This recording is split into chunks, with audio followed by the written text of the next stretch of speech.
No one has told you this yet, but everything you knew about self-love is wrong. And that's exactly why you've been struggling to truly embrace it. In today's video, we're diving deep into the Stoic secrets that can help you develop a love for yourself that's not only genuine, but also transformative. So, if you're tired of feeling stuck in self-doubt and constantly seeking approval from others, you need to stick around because what I'm about to share with you could change everything. Welcome back, everyone.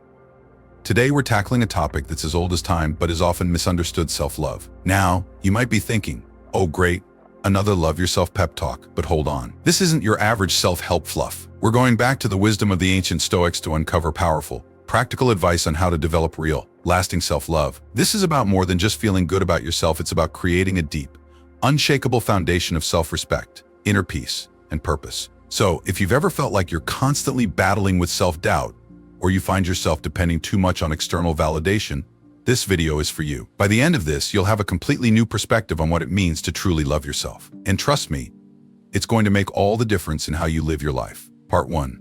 The foundation of Stoic love. All right, let's jump into it.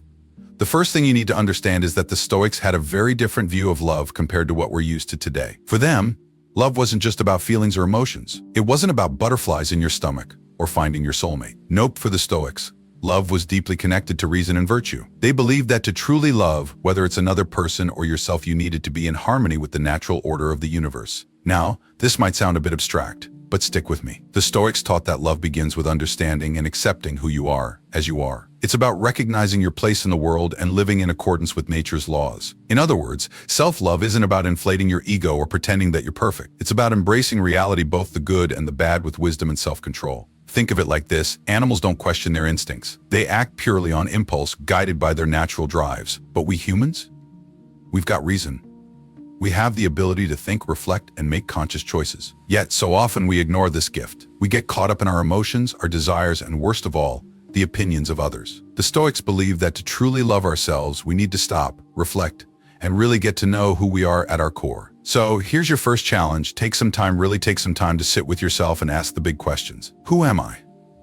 What are my duties in this life? What does it mean to be human in this vast universe? These aren't just philosophical musings, they're essential questions that can guide you toward a deeper understanding of yourself and, ultimately, a profound sense of self-love. Part 2.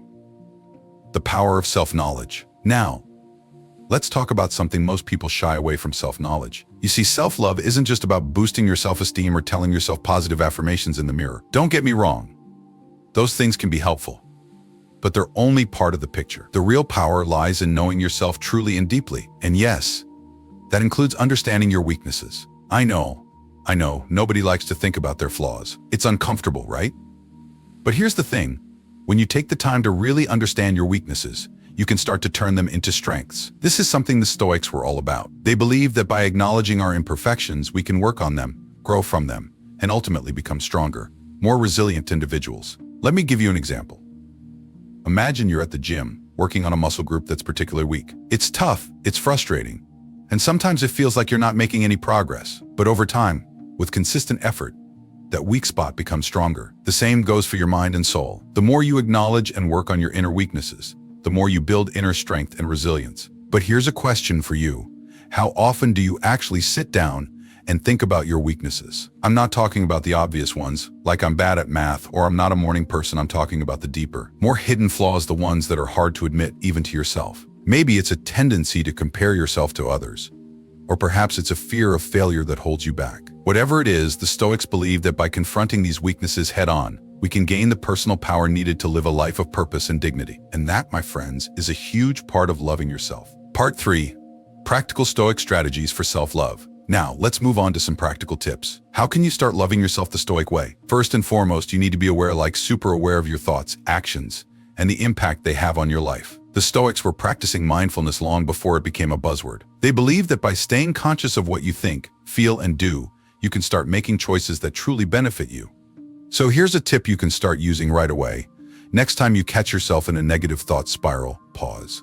Just stop whatever you're doing and ask yourself, is this thought helping me or hurting me? If it's hurting you, it's time to let it go. Replace it with something that aligns more closely with the kind of person you want to be. It's simple, but incredibly effective. Another key strategy is to focus on your needs, not just your wants. It's easy to get caught up in desires, whether it's for material things, recognition, or even relationships. But true self-love is about meeting your essential needs first. That might mean setting boundaries with others, taking care of your health, or even just giving yourself the space to breathe and reflect. And speaking of space, let's talk about self-care. Now, I'm not just talking about spa days and bubble baths, although those are great too. I'm talking about the basics: eating well, getting enough sleep, moving your body, and surrounding yourself with positive influences. Self-care is the foundation of self-love, and it's something the Stoics valued deeply. They believed that taking care of your body and mind was a fundamental part of living a good life. So, if you've been neglecting your own needs, it's time to make a change. One more thing: learn to set healthy boundaries. This might be one of the hardest aspects of self-love,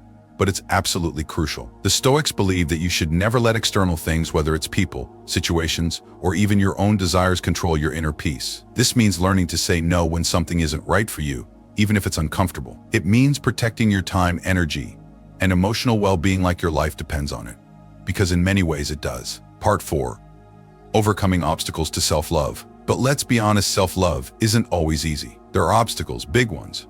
Maybe you're dealing with negative self-talk, or perhaps you've been conditioned to believe that self-love is selfish. Maybe you're struggling with toxic relationships that drain your energy and confidence. Whatever the case, it's crucial to recognize these barriers so you can start breaking them down. The Stoics would say that overcoming these obstacles starts with accepting what you can't control and focusing on what you can. You can't change other people's opinions or actions, but you can change how you respond to them. You can choose to protect your energy, to walk away from negativity, and to prioritize your own well-being. Remember, self-love isn't about being perfect, it's about being honest with yourself and doing the best you can with what you've got. Here's a common obstacle many people face: the fear of being alone. It's a big one, right?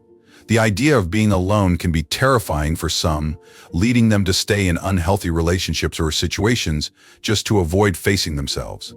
But the Stoics teach us that solitude isn't something to fear, it's something to embrace. Being alone gives you the space to reflect, to grow, and to truly get to know yourself without the influence of others. It's in those quiet moments that you can cultivate a deep, authentic love for who you are, independent of anyone else's validation. Another obstacle is the constant comparison to others. We live in a world where social media makes it incredibly easy to compare ourselves to everyone else. But the Stoics had a powerful reminder for us. Comparison is the thief of joy. When you're constantly measuring yourself against others, you're robbing yourself of the happiness that comes from appreciating who you are and what you have. Instead of comparing, the Stoics encourage us to focus on our own journey, our own growth, and our own unique path. And let's not forget about the perfectionism trap. This is a big one for a lot of people. The belief that you need to be perfect to be worthy of love, whether from others or from yourself, is not only unrealistic, it's destructive. The Stoics believed that striving for perfection was futile because, let's face it, we're all human. We all have flaws.